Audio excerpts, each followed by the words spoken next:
Zdravo, ja sam Aleksandra i u današnjem videu vam želim pokazati i pojasniti kako da napravite bešamel sos. Ovo je jedan klasičan sos koji se koristi mnogo u italijanskoj i francuskoj kuhinji, a i kod nas nalazi sve veću primjenu.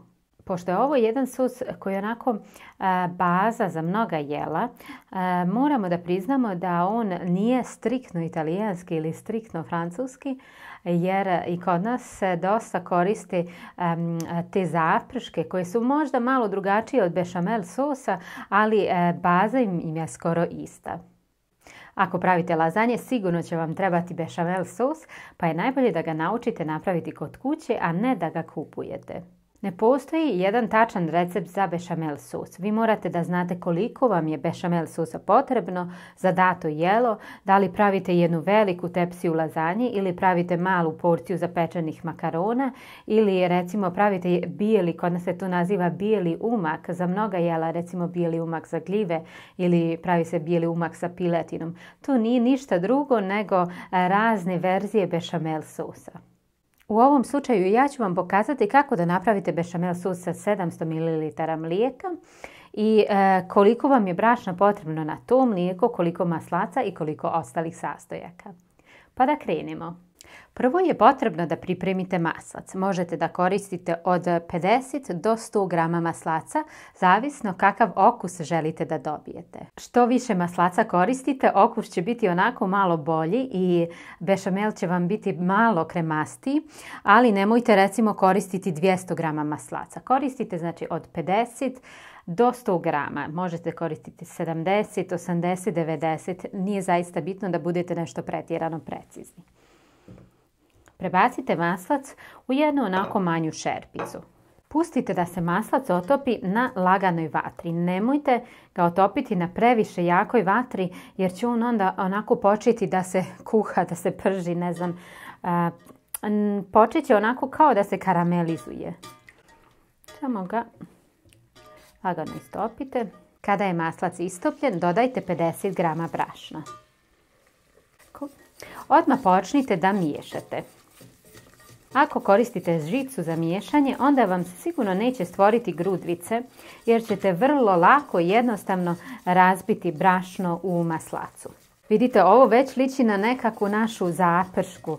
Znači da bešamel nije baš samo italijanski ili francuski. Mi ga dosta koristimo u nekim jelima, samo u nekim drugim formama.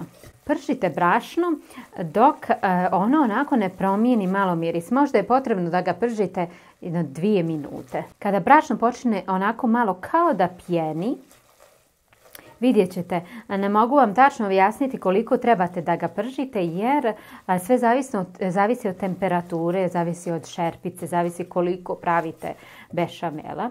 Ali kada on počne puštati onako kao bijelu pjenu, onda je gotovo. Sada možete odmah da posolite ovdje, samo malo. I sada dodajte 700 ml mlijeka.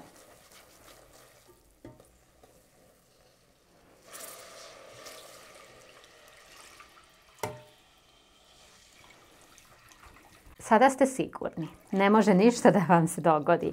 Ako već brašno nije izgorilo, sigurno sada u ovom koraku možete onako da se malo opustite. Ovdje dodajte sada bibera po želji. Ja sam neko ko dosta koristi biber i mislim da biber baš zna, može da da dobar okus jelu. Tako da ga dosta i koristim. Neke osobe recimo koriste vrlo malo, samo hajmo reći da doda malo okusa. Količina mlijeka zavisi od toga koliko gust bešamel sos želite. Ako želite nešto rjeđi bešamel sos, onda možete da stavite recimo 50 grama brašna i 1 litru mlijeka ili 60-70 grama brašna i 1 litru mlijeka. Ako želite da dobijete nešto gušći bešamel sos, možete da stavite na 1 litru mlijeka 100 grama brašna. To zaista zavisi od recepta, zavisi kakav vam je bešamel sos potreban. Najbolje bi bilo da sami pokušate nekoliko puta da napravite ovaj sos. Nećete ga sigurno baciti, on je dosta ukusan i može da se koristi sa raznim jelima. Ali najbolje da bi bilo da sami odredite sebi recept i količinu koja vam je potrebna. Pustite da ovo mlijeko proključa i da bešamel počne da se kuha. Isto tako pripremite muškatni oraščić. On je zaista neizostavan kod bešamel sosa.